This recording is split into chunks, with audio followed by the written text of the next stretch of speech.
আপনার দল আপনার সামনে আজকে যে স্ট্রেইট কাট প্ল্যান আপনার সামনে উপস্থাপন করলো, দেখান তো পত্রপত্রিকা খুলে, বক্তৃতা বিবৃতি দেখান তো আর কোন রাজনৈতিক দল এই মুহূর্তে যারা বাংলাদেশে আছে তারা কোন রাজনৈতিক দল এরকম প্ল্যানিং দিয়েছে? কোন রাজ্য? ইয়েস, কোন রাজনৈতিক দল আপনাকে কোনো প্ল্যান দিতে পারে নাই, দেশের মানুষকে কোনো প্ল্যান দিতে পারে নাই, পরিকল্পনা দিতে পারে নাই যে দেশকে আমরা কিভাবে সামনের দিকে এগিয়ে নিয়ে যাব। একমাত্র বিএনপি আপনার দল দিয়েছে। কাজেই এখন আপনার বসে থাকার সময় নেই, এখন আপনার বসে থাকার সময় নেই, আপনাকে যুদ্ধে নেমে পড়তে হবে। This is a war, this is battle. আপনাকে এই যুদ্ধে নেমে পড়তে হবে। কি যুদ্ধ? মানুষের পক্ষে, মানুষের জন্য, দেশের পক্ষে, দেশের জন্য। কারণ আমাদের কাছে প্রথম বাংলাদেশ আমার শেষ বাংলাদেশ, আমাদের কাছে সবার আগে বাংলাদেশ।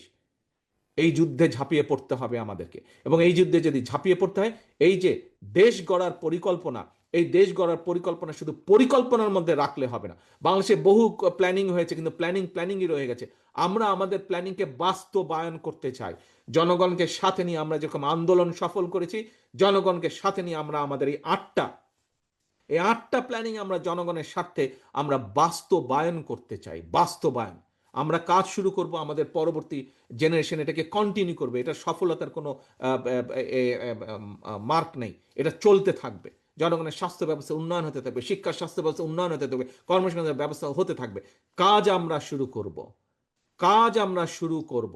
কাজে আসুন, এই কাজ যদি শুরু করতে হয় জনগণকে সাথে নিয়ে শুরু করতে হবে, জনগণকে কনভিন্স করতে হবে, জনগণকে বোঝাতে হবে, দেখাতে হবে।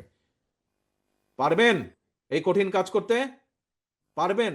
ফোল্ডারটা নিয়ে দয়া করে ছাপিয়ে ঘরে রেখে দিন না, ডেস্কের কোনায় বা আপনার স্টাডি টেবিলে বা খাটের কর্নারে রেখে দিন না, সাইড টেবিলে।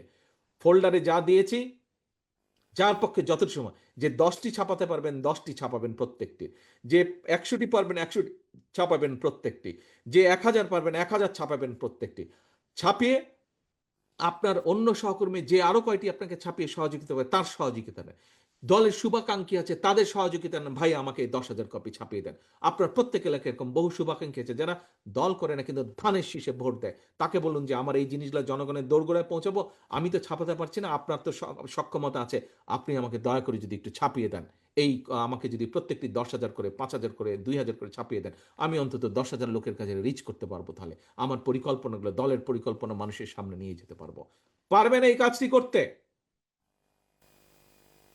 আসেন, এবার শুধু পারবো বললে হবে না সহকর্মীবৃন্দ, করতে হবে, কাজটি করতে হবে, এর কোনো বিকল্প নেই। আদারওয়াইজ এই দেশ এবং জাতি ধ্বংস হয়ে যাবে। আমরা যদি সজাগ না হই, আমরা যদি এই যুদ্ধে মাঠে নেমে না পড়ি, এই দেশ ধ্বংস হয়ে যাবে।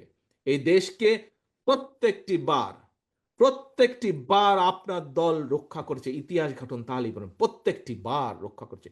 শহীদ জিয়া, খালেদা জিয়া যতবার দেশ পরিচালনার দায়িত্ব পেয়েছে তার আগে দেশের কি অবস্থা হয়েছে, এখন শহীদ জিয়া এবং খালেদা জিয়ার দায়িত্ব আপনাদের কাঁধে এসে পড়েছে।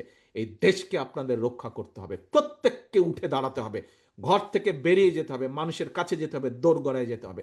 তাহলেই আমাদের পক্ষে সম্ভব। আসুন, আসুন, মাগরিবের টাইম হয়ে গেছে, কম বেশি সকলেই মাগরিবের নামাজ পড়বেন।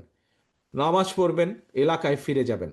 ফিরে গিয়ে দয়া করে বসে থাকবেন না, ফিরে গিয়েই পরিকল্পনা করুন। যেতে যেতে দরকার হলে আপনার নেতা সহকর্মীদের সাথে কথা বলুন, এই পেয়েছি, কিভাবে প্ল্যানিং করব মানুষের কাছে যাবার জন্য, ব্যবস্থা করো। আসো, আলোচনা করো, বাসে বসে বসে, ট্রেনে বসে বসে, প্লেনে বসে বসে আলোচনা করে ফেলেন কিভাবে প্ল্যানিং সাজাবেন। ধানের শীষকে জিতাতে হবে, এর কোনো বিকল্প নাই।